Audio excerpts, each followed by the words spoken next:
So hello, welcome everyone. For those that don't know me, I'm Rochelle. I head up the Alumni and Development Office here at Trinity Hall, and we're delighted to have one of our alumni, Paul Sloane, speak to us today. We have over 81 people registered, and that's alumni, parents, students, fellows and friends. You're all very welcome. I know we've got alumni from decades through from 1954 matric year through to current students, which is wonderful to see such a range of people, and also 11 countries as well, people watching from 11 different countries. So a quick shout out to everyone: Australia, Belgium, New Zealand, Norway, Russia, Spain, Switzerland, Netherlands, the Ukraine, the US and the UK. So welcome everyone. And as I say, delighted to welcome one of our alumni, Paul Sloane, who read engineering at Trinity Hall, matriculating in 1969.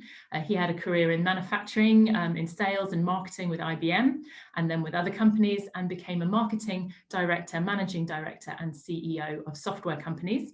He's written books including How to Be a Brilliant Thinker and also Lateral Thinking Puzzlers. And he's given 2 TEDx talks as well, which are on YouTube, which we can recommend. So it's get ready in the next hour to become more creative and become a better problem solver. And I'm going to hand over to Paul now for his talk on lateral thinking. Thank you, Paul. Thank you, Rochelle, and good evening, alumni and fellow members of the Trinity Hall community. So I'm going to share my screen. I intend to provoke you, I intend to stimulate you, I intend to challenge you this evening. And you will need at one stage a pencil and paper. You may want to make some notes as we go through, but I'm going to give you a little test towards the end to check your lateral thinking skills. It's a fun test, but it's fun for me. But if you have pencil and paper, that would be helpful. So we're going to talk about what is lateral thinking, but first of all, I'll say a word about me. I went up to Trinity Hall. I was educated in Blackpool at a Catholic boys' grammar school, and I got into Trinity Hall to read engineering. I was very fortunate. In 1969, I entered, and my very first week in Cambridge, I met a young girl called Anne Rowlands, who you see here, and we fell in love, and we were married in 1972, and she's still putting up with me now, 49 years later. And we have 3 children and 6 grandchildren. And our eldest daughter is a mature student at Lucy Cavendish College in Cambridge, where she's doing a PhD. So, and while I was at Trinity Hall, I rowed, I coxed, I played chess for the college and for the university. I played football. I was in the Preston Society and did a couple of amateur dramatic things. I had a wonderful time, and I enjoyed every moment of it, and I feel very, very privileged to have had that experience of Trinity Hall, and very grateful for the opportunity that it gave me and the confidence that it gave me in life, and any success I've had subsequently has partly built on my experiences in Cambridge, the contacts I made there, the people I met, the experiences I had. So I feel very privileged to have had that opportunity, and I hope you do too. And for any undergraduates watching, I know you're having a tough time at the moment, but if you do, try to enjoy every week at Trinity Hall, because you don't get very many of them. You only get 3 years typically, and 26 weeks in a year or something. It's not that much. Here are some of my books which I've written either on my own or co-authored with Des McHale. Think Like an Innovator, How to Be a Brilliant, The Leader's Guide to Lateral Thinking Skills is my best-selling business book. Think Like an Innovator, published by Pearson, is very good. Lateral Thinking Puzzlers is my best-selling book. That's sold about 500,000 copies. And my latest book, just out recently, 1, 2, 3, 4 Wacky, Witty and Wonderful Words, in aid of a local charity. So we'll start with this little question, and we'll see how Rochelle gets on with this. What is the number of the space occupied by the car? The car's parked in this car park. What number is the car parked in? This figured in a test for 10-year-olds in Singapore. Most of them got it right, apparently. And the point about the puzzle is that if you approach it from the point of view of trying to find a mathematical relationship between 16, 6, 68, 88 and 98, you've started in the wrong place to solve the problem. And if you're looking at it from this side, you're looking at it from the wrong point of view, because the car does not approach from this side. The car drives in from the other side. And when the driver drives in, he sees in front of him or her 86, 87, 88, 89, 90 and 91. And it's just an example of lateral thinking. And one of the key principles of lateral thinking is that you approach problems from fresh directions. Lateral means from the side. And lateral thinking means coming at problems from a different direction in order to get more creative, more radical, fresh solutions and ideas. And I like this puzzle, apart from anything else, because as far as I know, this is the only sequence of 6 consecutive numbers where this puzzle would work, where if you rearrange, turn them upside down, they also make numbers. So let me give you 1 or 2 examples of lateral thinking. What is lateral thinking? Rather than give an academic approach, let me give 1 or 2 examples. So this is Egyptian hieroglyphics, and the earliest writing, cuneiform and hieroglyphics, were pictograms, where you'd have pictures to represent objects. You'd have a picture which represented the temple, and a picture which represented the sun, and a picture which represented Cairo or whatever. But then if you wanted to have an abstract word like hope or destiny or future, you'd have to create some pictogram combination to show that. And nobody would know what it meant or how to pronounce it when they first saw it. And as you expand vocabulary, you need more and more pictograms. You end up with thousands of them, which makes it difficult. And in fact, the Chinese still use pictograms to some extent in their communication. And the system which replaced pictograms was a brilliant piece of lateral thinking, one of maybe the greatest ideas that any human being has ever had, and it's the alphabet. And the alphabet that we use comes from the Greeks, and in fact the first 2 letters of the Greek alphabet form the word alphabet, and Phoenicians had an alphabet, and maybe other civilizations, but it was certainly a brilliant concept, because with just 24 abstract symbols here, you could represent any word, any new word, and people reading the word would have a good idea how to pronounce it. So it transformed the ability to communicate in writing, and it was a lateral idea. And if we go back to Greeks, the ancient Greeks, if you've been to Greece, you'll have seen this. This is the Parthenon in Athens, a wonderful structure, and you'll see many other beautiful old temples in Greece. And maybe if you go to Kalanick in Luxor, you'll see a marvelous temple, but you won't see an arch, because the Greeks and the Egyptians and the Aztecs and the Incas didn't have the arch. They had uprights and a lintel, a crosspiece. And that's the way they constructed their buildings. And there's nothing wrong with that, but there's a limit to what you can achieve with it. And some unknown stonemason came along and created the arch, and the Romans adopted it. And this is the Roman aqueduct at Nîmes. And the arch is a fundamentally different way of creating a space and supporting a building. And in some ways it's stronger and intrinsically more beautiful. And it's an example of lateral thinking. And while we're talking about ancient artifacts, here is Edward de Bono, and he is the person who coined the phrase lateral thinking. And he's written a lot of books on lateral thinking. His books are very dry and dusty, whereas mine are fun and interesting. But he does have some good ideas, and especially in the early days, he had some terrific ideas. His 6 Thinking Hats, very good, and his original lateral thinking books are very good, I think, although derivative from other places, and he doesn't really give credit to the people he derived some of the ideas from. But nonetheless, very good. And I'll tell you one story about Edward de Bono. It said that Ford Motor Company called him in and they said, "Dr. de Bono, can you help us?" He said, "Yes, what's the problem?" They said, "Well, whatever we do with our cars, the competition copy. You know, we put in nice rounded bumpers or anti-lock brakes or dual airbags or whatever, and Peugeot and Volkswagen, all the others could do something similar. What can we do to get a unique, sustainable, competitive advantage for Ford?" And he went away, he came back a couple of weeks later, he said, I've got the answer for you. They said, "What is it?" He said, "What you should do is you should go to every major town and city in this country. You should buy a car park in the centre of that town or city and make it available for drivers of Ford cars only."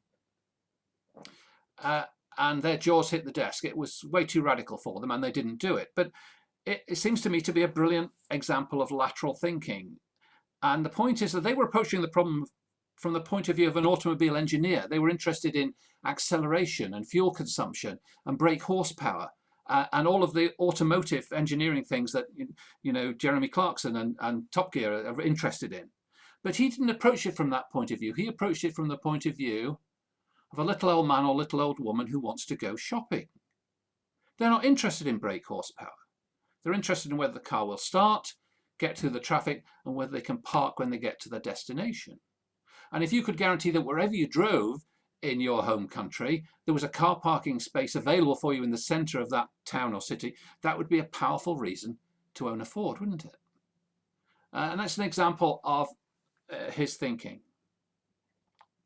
The main aspects of lateral thinking as he defines them, and I've refined them slightly, are these: challenging assumptions and dominant ideas, and we see dominant ideas all over the place; asking better questions; deliberately adopting a different point of view, or as De Bono calls it, displacement; and the use of chance.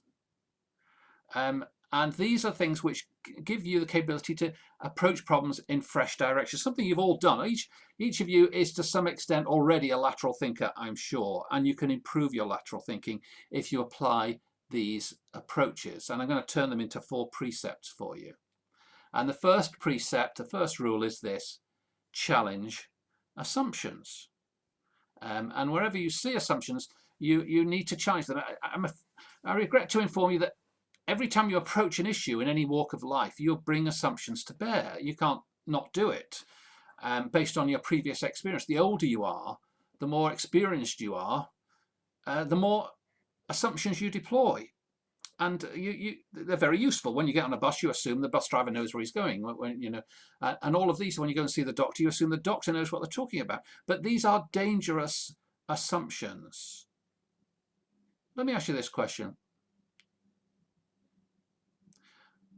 What can you cut the grass with, dry your hair with, and study the stars in the sky with? What can you cut the grass with, dry your hair with, and study the stars in the sky with?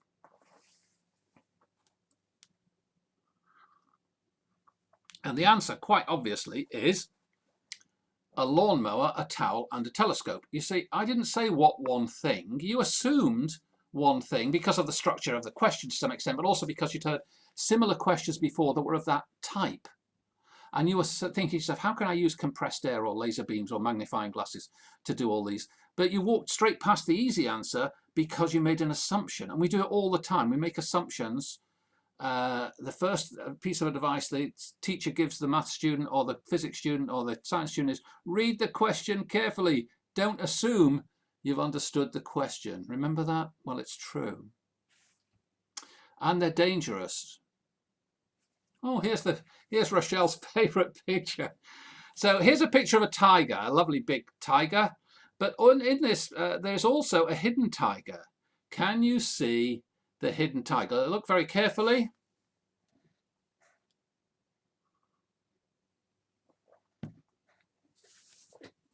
If you can see the hidden tiger, just put yes, tiger in the Q&A. Hussein Bismillah has raised his hand. He can see it. Who else has seen it? Simon Thane raised a hand. Very good, Simon. Okay, I'll give you another moment. Come on, look a bit harder. It's staring you right in the face, this hidden tiger. Have you got it, Rochelle? Well, the hidden tiger is there very clearly in the stripes of the tiger. So if you look at the stripes of the tiger, you can see the words, the hidden tiger. And the reason most people find this difficult is that they assume they're looking for a picture. I say that here's a picture of a tiger. Now can you find the hidden tiger? They're looking for another picture and they're searching desperately in the bamboo for the face of a tiger. But it's not a picture.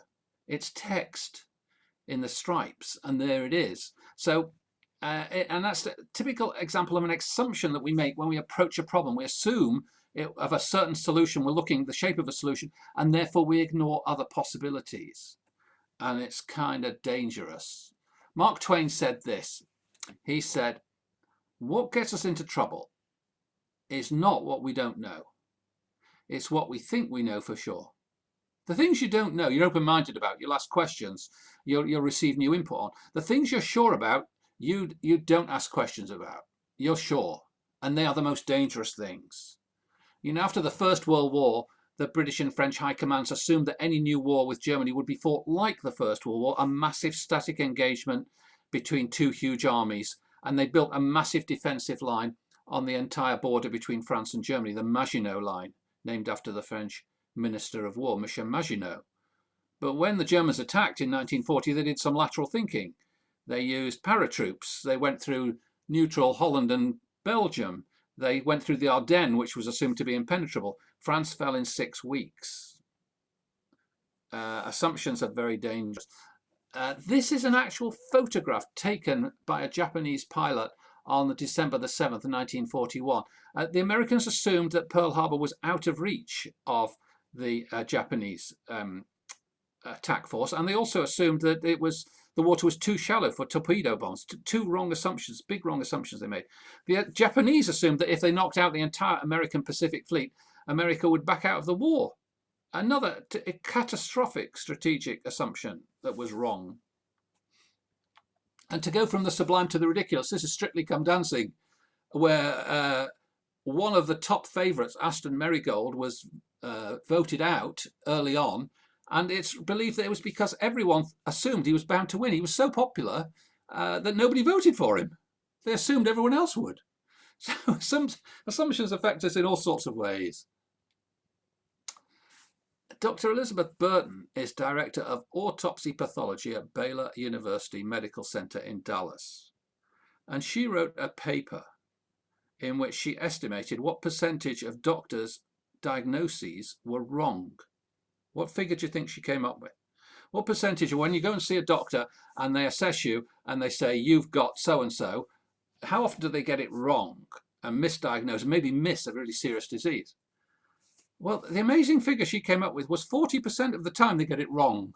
These experts that we trust and assume know everything. And the reason was overconfidence and making assumptions and not asking enough questions. How do we know doctors misdiagnose? Because of autopsies. Autopsies are very accurate ways of indicating a cause of death. And if you compare the autopsy with what the doctor originally said was wrong with the patient, that's how you come up with this 40% figure. If you search for her on the internet, you'll find the reference to that paper. Anita Roddick founded the Body Shop in Brighton in the 1970s. She challenged all of the conventions, all of the assumptions about how perfumes and cosmetics were packaged. At that time, they were always packaged in beautiful glass containers, very expensive packaging, very high quality. She sold her cosmetics and perfumes and shampoos in little plastic bottles, urine sample bottles in some cases, because they were cheap. She offered refills. She did all sorts of things that the other conventional pharmacies did not do. And the Body Shop became a big sensation because she broke all the rules. She challenged all the assumptions. This man, Travis Kalanick, went to a conference in Paris in 2009. And he couldn't get a taxi. There were very few taxis, as there often are in Paris. And most people would assume, well, what you've got to do is catch the bus or catch the metro or wait for a taxi or walk. He said, no, is there a better way? What if I could use the unused capacity of all the drivers in Paris who'd be happy to give me a lift for a small fee? He created Uber based on a problem, based on an assumption, based on a lateral idea. I'm going to diverge for a moment and just say a word about this man, Henry Charles Keith Petty Fitzmaurice, who was the 5th Marquess of Lansdowne. And he was an absolute pillar of the British community. He had served as the 5th Governor-General of Canada, Viceroy of India, Secretary of State for War, Secretary of State for Foreign Affairs. He was in the Conservative government. He was a pillar of the British aristocracy. In November 1917, the First World War had raged for 3 years and millions had died. Lansdowne, whose son had been killed in action, became convinced that the war was a threat to civilization itself and that the total destruction of Germany was not a worthwhile objective. Impelled by his conscience, he circulated a paper to the government in which he called for an end to the bloodshed and a negotiated peace with Germany. His proposal was rejected. He invited the editor of the Times newspaper, Geoffrey Dawson, to his house and asked him to publish a letter expounding his case. Dawson was appalled, in his own words, and refused to publish the letter. Lansdowne then offered the letter to the Daily Telegraph, which published it on the 29th of November 1917. It stated, "We are not going to lose this war, but its prolongation will spell ruin for the civilized world and an infinite addition to the load of human suffering. We do not desire the annihilation of Germany as a great power. We do not seek to impose upon her people any form of government other than their own choice. We have no desire to deny Germany her place among the great commercial communities of the world." He wanted a negotiated peace. Condemnation was swift and universal. Lansdowne became a pariah who was shunned and vilified by politicians, commentators, and military leaders. His letter was condemned as a deed of shame, and his career was over. But you know, most likely he was right. His views should have been considered. It's unlikely we could have negotiated peace, but if we could, many lives would have been saved. And since the Treaty of Versailles was very heavy on the Germans, some historians think that the horrors of Hitler and the Second World War might have been averted if we'd had a negotiated peace earlier with Germany. But the people had closed minds. My TEDx talk is "Are You Open-Minded?" I would recommend it to you. It's quite short. It's on YouTube. And this is an example of closed minds. And the whole community had a closed mind. The whole community refused to listen to a contrarian thinker, somebody with lateral ideas. And we think we're much better today, don't we? We think we're much better. And here's Cambridge University rescinding its invitation for Jordan Peterson to speak and take up a position. And the comment from the spokesperson is, "Cambridge is an inclusive environment and we expect all our staff and visitors to uphold our principles. In other words, not to challenge any of our assumptions or conventions or ways of thinking." The exact opposite of what Cambridge should be doing, in my opinion. Anyway, that's enough of that little diversion. I'll get off my hobby horse now. So assumptions are very dangerous. Having a closed mind is very dangerous. Lateral thinkers are open-minded and they are curious and they ask a lot of questions. The best way to have an open mind, the best way to be receptive to new ideas is to ask a lot of questions. Here's somebody who did. He went to Trinity College, Cambridge, one of the greatest thinkers of all time, Sir Isaac Newton. And he asked, why does an apple fall from a tree? Why do the tides ebb and flow? If the moon's attracted to the earth, why doesn't the moon fall into the earth? And by asking these sorts of very basic questions that everyone else walked by, he was able to conceive his law of gravitational attraction, his laws of motion. I bet his friends said to him, "Isaac, don't worry about apples. You know, they'll always fall from trees. Worry about how you turn water into beer or lead into gold or do something useful." But, you know, he carried on. And this is very pertinent at the moment. Edward Jenner, the English country doctor, who asked this famous question: why do milkmaids never catch smallpox? Smallpox was a killer. It killed nearly 30% of the population in some countries and left others pockmarked for life. Terrible scourge. But it had been noticed that milkmaids didn't catch smallpox. And he investigated this, and his hypothesis was that because they worked with cows, they caught cowpox from the cows, which was a less virulent form of smallpox, and that somehow protected them. And so he carried out an experiment, which is what lateral thinkers love to do. They love experiments much more than theories. And he injected a boy with cowpox material, then injected a boy with smallpox material. This is not recommended as a methodology, but the boy did not develop smallpox, and he recommended a program of vaccination, which was stoutly resisted. But he brought more and more evidence to bear, and in the end, the authorities introduced vaccination, and it saved millions of lives, and smallpox has been eradicated. And it's claimed that his work has saved more lives than the work of any other human that's ever lived. Edward Jenner, English country doctor.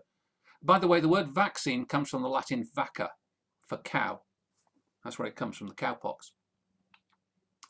Edwin Land was an American chemist and engineer. He went for a walk with his daughter in 1943. He took a photograph of her, and she asked a childish question. She said, "Daddy, can I see the photograph now, please?" He said, "No, dear." She said, "Why not?" He said, "It has to be developed."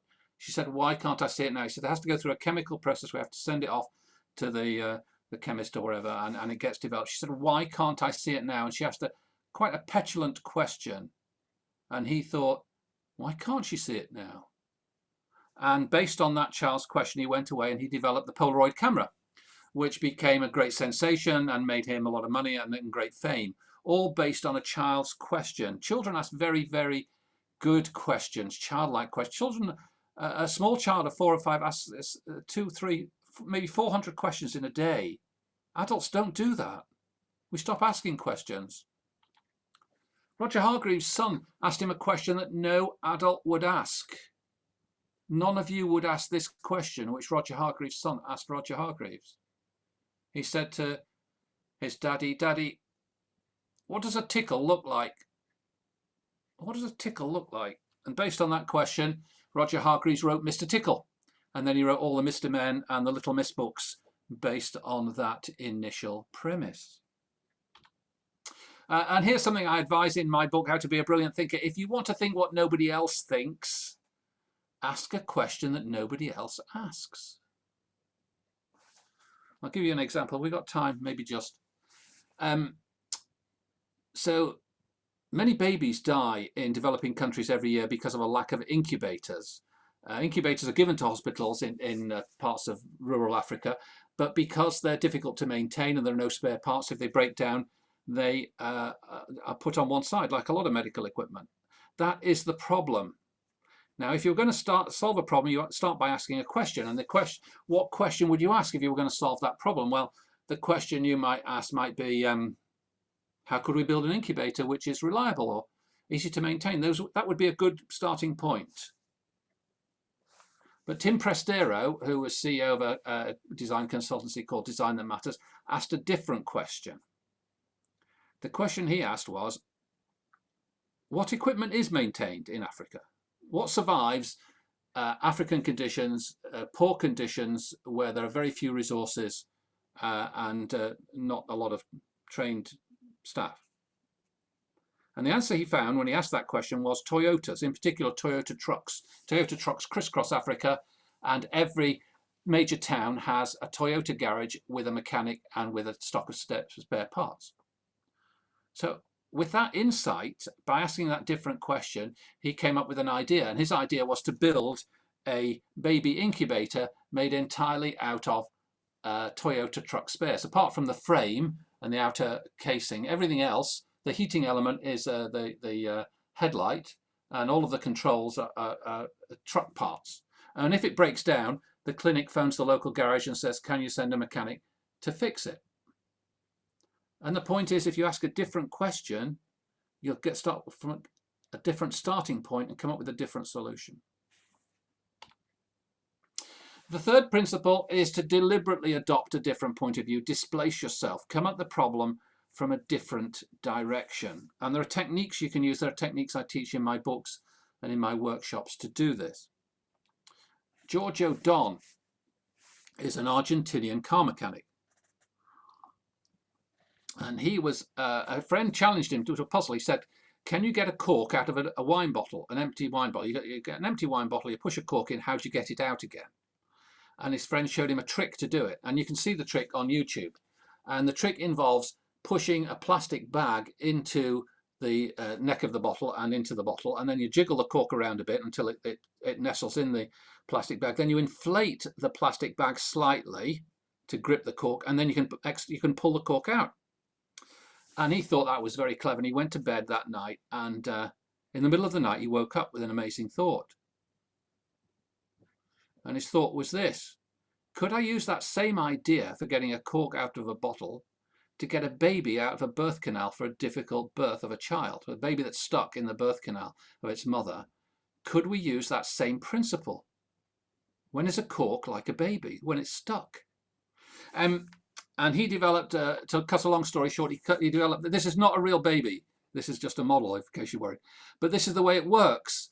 and you put the plastic bag around the baby's head, and you inflate it slightly, and then you pull gently, and you can pull the baby out, believe it or not. And this was supported by Becton Dickinson, and is now in use in many countries around the world. It's very cheap, it's very easy to operate, and it's saved many lives and helped many mothers and babies. And the point about the story is this, that everyone else approaches the problem of childbirth from the point of view of a clinician, a doctor, a medical expert, as a medical procedure. He didn't. He said giving birth to a child is a mechanical engineering problem. He approached it from the point of view of a car mechanic, and therefore he came up with a different point of view, a different solution. If you use a different approach, you'll come up with a more lateral idea. Until 1952, there was only one television company in the UK. It was called the BBC. And in 1953, the government decided to auction licenses for TV stations by region, commercial TV stations which could sell advertising on TV. A lot of companies thought this was a great opportunity, a license to print money. And they put their analysts on to work out which regions had the best demographics, the wealthiest people who would generate the most advertising revenue. There was a man called Sidney Bernstein who ran a group of cinemas called Granada Cinemas in the south of England. And he was a Jewish immigrant. His family had fled persecution in Eastern Europe, come to this country. His father had started a cinema. He developed this chain. And he said to his marketing assistant, he said, look, I'd like to bid for one of these regions, he said, but I don't want you to find me the richest region in the UK. I want you to find me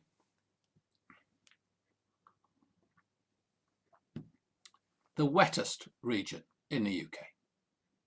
And the marketing guy went away, came back, and they said the area with the most precipitation per head of population is the northwest of England. Liverpool, Manchester, Bolton, Bury, all those places. And Bernstein said, right, we'll bid for that. And they got it fairly cheaply. And he created Granada TV, which went on to create Coronation Street and World in Action, lots of other things. But the point of the story is this, that he'd realised there's no point in getting Chelsea and Westminster or Brighton and Hove if everyone's gone out walking the dog in the park or gone to the restaurant. You want somewhere where it's pouring down outside and people stay in and watch TV. And when everyone else is looking for the richest over here, the lateral thinker deliberately turns and looks for the wettest, something different. They deliberately adopt a different point of view. De Bono says this, you can't see in a fresh direction by staring harder in the same direction. You have to turn. David Bowie, in his great song Changes, says, turn and face the strange. And that's what I am urging you to do, to turn and face the strange. And there are techniques you can use to do this. The fourth principle is harness chance. And there are many examples of this. As you know, Sir Alexander Fleming came back from holiday and found that a mould had grown in one of his Petri dishes and it was resistant to bacteria. He'd stumbled on penicillin by accident. Most people would say, though, the stupid cleaner didn't clean out my Petri dishes. What a pain. But he was curious. He investigated. The point is that lateral thinkers see strange opportunities, see unexpected occurrences as information, not as an annoyance. When something unexpected happens, don't get annoyed, get curious. George de Mestral went for a walk with his dog in the Jura Mountains in the 1940s. When he came back, he noticed that his trousers and his dog's fur were covered in little tiny burrs, seeds from the plants. So he examined one under the microscope and he saw it was hooked around the dog's fur or his trousers with little hooks. And based on that, he developed Velcro. Velcro comes from the French velours crochet, a hook in velvet. And it was based on that experience. Percy Spencer noticed that when he was working with big vacuum tubes that the sweet in his pocket melted, and he stumbled on the microwave oven, or the microwave, while he was working for Raytheon. He was paid $2 for his finding. All right. So here are the 4 rules. Challenge assumptions. Ask better questions. deliberately displace yourself, and harness chance. And there are ways to deliver. You might say, well, chance, Paul, is just either it happens or it doesn't. But there are ways, and I teach them in my books and my classes using a random word, a random object, a random article, using a roll the dice technique. There are techniques you can use to bring chance into your investigations. Okay, I will mention lateral thinking puzzles because I'm probably moderately famous for doing these. My blog post, The 10 Greatest Lateral Thinking Puzzles, has 1.3 million hits. It's my most popular blog post. And the books I've written something like 20 books on lateral thinking puzzles. I run a forum called lateralpuzzles.com where you can set and solve lateral thinking puzzles. And they're all strange situations with limited information where you have to ask questions. They're a game. They're not logical. You can't figure it out using pure logic. You have to ask a lot of questions, and you should find the answers satisfying. But there could be many answers. But anyway, it does teach you that you come at the problem from new directions. I use it on some of my management training classes. It's terrific with kids in the car on a long journey. Children love these, and they're very good at them typically. They don't make all the assumptions that adults make. But we don't have time for those. That's a separate session. But what I am going to do is give you the Wally test. So have you got pencil and paper? Yes. I'm going to ask you 10 questions. These are all mean, low, nasty trick questions designed to catch you out. And you may think you've got the right answer, but if it's not my answer, you don't get any points. So my answer, you get 1 point. Any other answer, you get 0 point. All right, are you ready? First question. If a ton of coal costs $30 and a ton of coke costs $25, what do you think a ton of firewood will come to? If a ton of coal costs $30 and a ton of coke costs $25, what do you think a ton of firewood will come to? Put your best estimate, put it down. Question number 2, the medical question. Removing an appendix is called an appendectomy. Removing tonsils is called a tonsillectomy. What's it called when they remove a growth from your head? What is the correct term for that operation when they remove a growth from your head? Question number 3. Why do Chinese men eat more rice than Japanese men? It's true, but why? Why do Chinese men eat more rice than Japanese men? Question number 4. The mathematical question, how many cubic meters of earth are there in a hole which is 4 meters wide by 5 meters long by 3 meters deep? Say 4 by 5 by 3. How many cubic meters of earth are there in that hole? And yeah, you should kick yourself if you can't get that one. And question number 5. Why are Boy Scouts not allowed to have neckerchiefs any longer? It's true, they're not allowed to have neckerchiefs any longer. Why not? I'll leave that there for the moment. Right, are you ready? Question number 6. My favourite question. What 3 things that you can eat can you never eat for breakfast? What 3 things that you can eat can you never have for breakfast? All right. And these are things you have eaten, I'm sure. Question number 7, simple one. Which is greater, 6 dozen or half a dozen? Which is greater, 6 dozen or half a dozen? Question number 8, the religious question. A Muslim living in England cannot be buried on church ground even if he converts to Christianity. Why not? A Muslim living in England cannot be buried on church ground even if he converts to Christianity. Why not? I hope you're doing these, Rochelle. Going to ask for your score soon. Question number 9. What do you always get hanging from apple trees? Any time of year, what do you always get hanging from apple trees? And final question, question number 10, an easy one to end with. If it took 8 men 10 hours to build a wall, how long would it take 4 men to build it?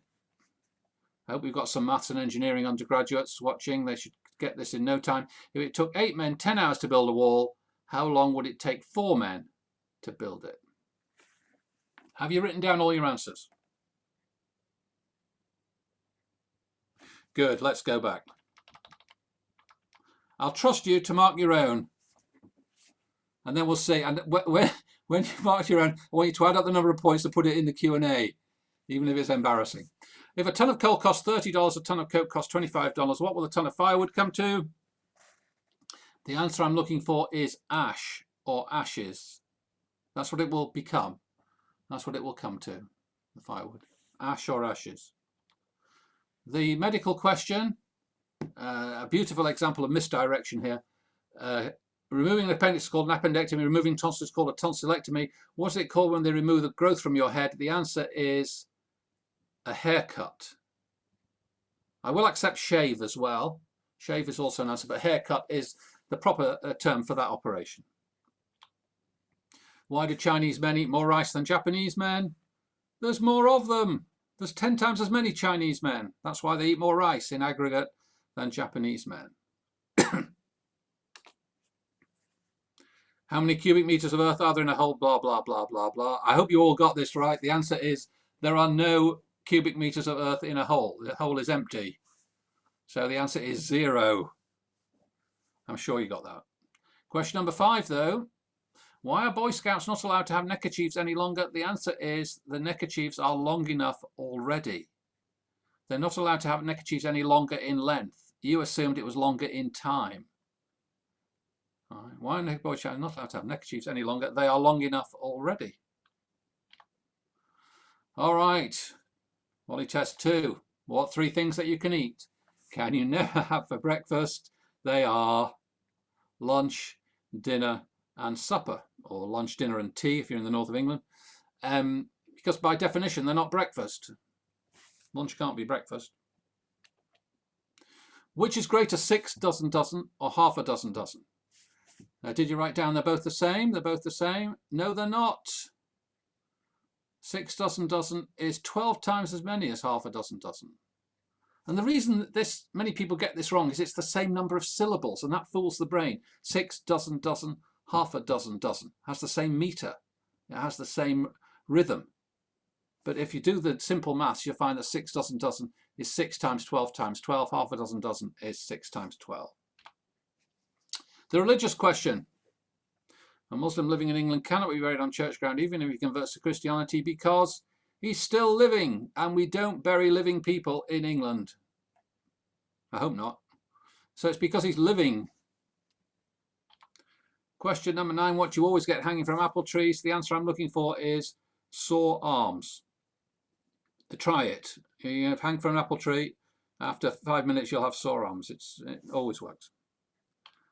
If it took 8 men 10 hours to build a wall, how long would it take 4 men to build it? The answer is no time at all. It's already been built by the 8 men.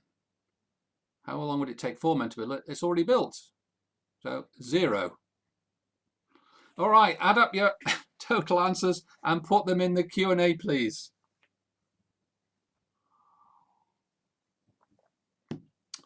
All right, I'll give a short. I do have an online training course which is called Master Lateral Thinking. It's very popular. It lasts about 1.5 hours. It's about a dozen different video lectures. It normally retails for $89 plus VAT, I think. Here's an offer for you: 70% off for Trinity Hall alumni and students at this website, destination-innovation.teachable.com, with coupon code ARDEN21. If you use that, you'll get a 70% discount on my excellent online course. So I'll copy that and put it in the chat in a moment. So that's the end of my talk. This is me. That's my Twitter handle, @Paul Sloane. You can also link with me on LinkedIn. I'd be very happy to link with you on LinkedIn, and you can come to my website, which is destination-innovation.com, and by all means see my TEDx talks as well. So at this stage, I'm going to stop share and come out. Rochelle, how are we doing? Brilliant. Thank you so much, Paul. I'm going to say, I'm glad I had the camera off so you couldn't see my confused face for some of those. But I'm pleased to say I did see the tiger, which was good. Oh, good. And I think we've got the highest in the Q&A is 9. 9 out of 10. So no, I don't believe 9. Who got 9? I'm saying they can ask a question back, maybe. Yes. I got 5, which seems to be about the average. 5 is a respectable score. Is that all right? I was going to. That's all right. Wonderful. So if anyone wants to ask any questions of Paul, I mean, I'd be interested to know. I mean, is this the kind of thing if you keep doing, you just become better at thinking laterally? Yes. Is it something you just need to? Absolutely. If you go through life asking questions, challenging assumptions, deliberately taking a point of view, it becomes a habit. But it's easy to slip back, of course. It's easy to slip into making assumptions and doing things the way we've always done them. That's very easily done. Indeed. Brilliant. Some 6s and 7s as well being posted in the Q&A. That's great. So well done, everyone. I hope you enjoyed having a go at those and using the lateral thinking. I know I need to do more of it, obviously. If anyone's got any other questions they do want to ask, now is the opportunity. So feel Joe Eaton got 9 out of 10. To pop them in the Q&A box. But okay, how do I pop something in here myself? I don't know if we can. You can probably put in the chat though. So you can write in the chat, Paul, as all panelists. All right. But while we wait, if anyone wants to ask anything of Paul, I'll let you know that Paul has kindly agreed to give another webinar, and that's on success factors at work, and that'll be on the 12th of May. So if you've enjoyed today, hopefully you can join us then. So 12th of May for success factors at work. We've also got other webinars coming up in April. Another Hesperides Society webinar, and also one of our research fellows will be speaking as well towards the end of the month. So do keep an eye on our website and our emails for further details of those. But I'll just keep an eye on the Q&A. Right, is anyone going to challenge me on anything? Say, Paul, what a load of rubbish. Well, I was going to say the one about the burial, I kind of said on church ground, wouldn't it be in church ground? So that was my only one I would have contradicted. Interesting comment here. So De Bono's advice to Ford has been taken up by Tesla with their charging stations. So that's an interesting one. Yep. Oh, this is taking it to the pandemic. I don't know if you'll have a view on this, Paul, but do you think our politics are tackling the pandemic in the right way, or did we get into some collective thinking, failing to see the obvious better solution? Was there a lateral thinking solution to some of the... Well, that's a very good question, and certainly there was herd thinking, I think, in a lot of regards as regards COVID. Sweden took a different approach, which was not necessarily successful. But there's been a remarkable conformity in terms of support for lockdown and support for restrictions and support for loss of individual freedoms, which worries me. I think the lockdown was necessary. I think the government's taken a lot of right actions, done a lot of things wrong. But I think the way we've seen a loss of individual liberty and an extension of quite draconian laws by government decree is worrying as a libertarian. And there isn't enough protest about it in Parliament or elsewhere in the media, and everyone is very supportive of the lockdown police and restricting people. So whilst I agree it's necessary, I think we need to question it and challenge it to some extent, which isn't happening. Brilliant, thank you. You mentioned as well that children are always kind of asking their questions, and does this mean that naturally children are better at lateral thinking? And if so, how can we kind of keep that talent with them? I mean, are they going to just lose it as they stop asking those questions and just assume things and take things for granted? Or... I think the school grinds out creativity and lateral thinking in children. Children have, if you look at Ken Robinson's famous TEDx talk, he talks about this and how schools gradually crush creativity. Kids every kid who starts at school is an artist. They'll draw all sorts of things. They're not worried about the fact that their pictures aren't very good. But once you become older, you think, I'm not very good at art, I'm not very good at music, I'm not very, and you restrict yourself to things. And schools teach that there's one right answer, there's one right way of doing things. You know, if you've got a multiple choice questionnaire at GCSE, then there's one right answer. But in many, many subjects, there are multiple answers. You know, what are the causes of the French Revolution? There isn't just, you know, one or two answers. There are many, many answers. And we're not encouraged to do that. Students who learn a really good answer to an A-level question and they get that question, they're not using their brain to think of other potential approaches which might be more controversial but involve creative thinking, lateral thinking. So I'm concerned that the education system is not encouraging critical thinking, creative thinking, lateral thinking. It's encouraging conformative thinking. And we're seeing this with the Jordan Peterson example I gave, and the fact that so many students seem to be offended by anything which challenges their fundamental beliefs in any sense is a worry, because you should go to university to be challenged, and we should be prepared to challenge each other, and we should be prepared to offend and be offended, I think, provided we're doing it respectfully. So yes, we need to keep children challenging assumptions. Children challenging assumptions, yes. They're going to keep asking why to everything, aren't they? They do keep asking why, and why is a very good question to ask. Yeah. Brilliant. We've got a few minutes left, so if there's any chance for any more questions, do type them quickly into the Q&A box. I have put that link and the coupon code in the chat. So if you look in the chat, you'll find the link for the Master Lateral Thinking course and the code that you can use, which gets you the big discount. Excellent. I was going to say, Joe is sending some questions back for you, Paul. So I don't know if you want to be... Oh, yeah, I love questions. Yeah, I know a lot of them. Excellent. So you want me to read them out? One is, why are Chinese always buried on the east side of a hill? Oh, why are Chinese always buried on the east side? That's very good. So that's presumably that the sun comes up on them in the morning, is it? The sun rises in the east and sets in the west. I don't know. So you might have to be typing the answers in here, Joe, as well. And then, to what question was 9W the answer? Oh, I know that one. Yes. How do you pronounce it? Do you spell your name with a V, Herr Wagner? Excellent. I will finish with one story which I heard last week, which I thought was brilliant. And somebody was telling a story about Max Miller, who was a comedian in the 1950s, and he was commissioned by the BBC to do a radio show. And the BBC at that time was very censorious. It would not allow any bad language, any offensive words or ideas. It banned a song by Cliff Richard at one stage and one by Perry Como, believe it or not. And Max Miller, his friend, bet him. He said, "I'll bet you can't get the F word into your radio show on the BBC." Max Miller accepted the bet. And when he did the sketch, his radio show involved a sketch where a man goes to the optician, and the optician says to the man, "Read those letters on the chart." And the man said, "That's an A." And the optician said, "Yes." He said, "That's a Z." "Yes." "That's an R." "Yes."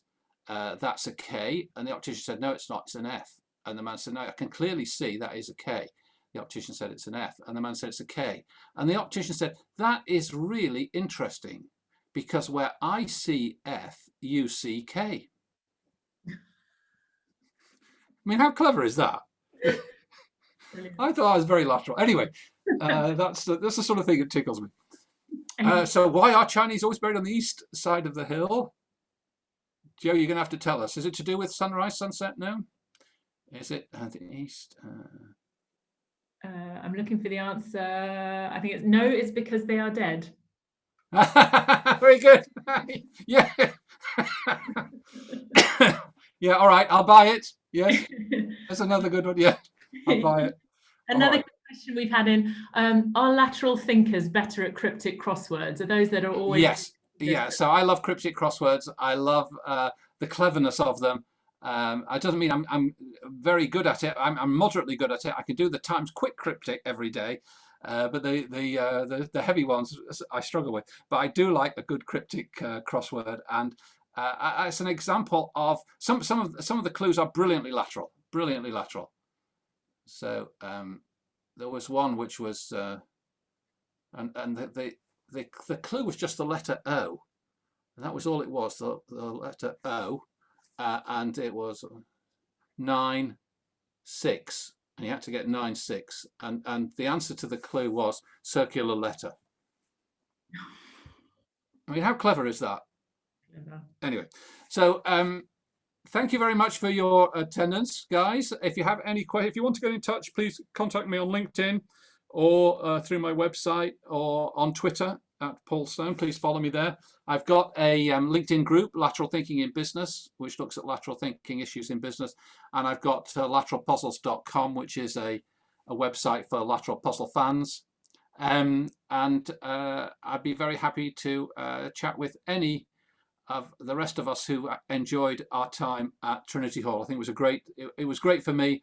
I hope it was great for you. And I'm happy to support Trinity Hall every chance I get. That's wonderful. Thank you so much, Paul. Really interesting talk. And I'm going to start thinking about things in a different way. And as I said, Paul has kindly agreed to give another webinar, Success Factors at Work, on the 12th of May. So we look forward to welcoming you back then. So do keep an eye on our website and our emails. Thank you once again to Paul, and thank you to all of you for joining. Stay well, and I hope you have a good break over the long weekend. And hopefully we'll see you back in college again soon. Fingers crossed. Bye for now. Bye. Thank you.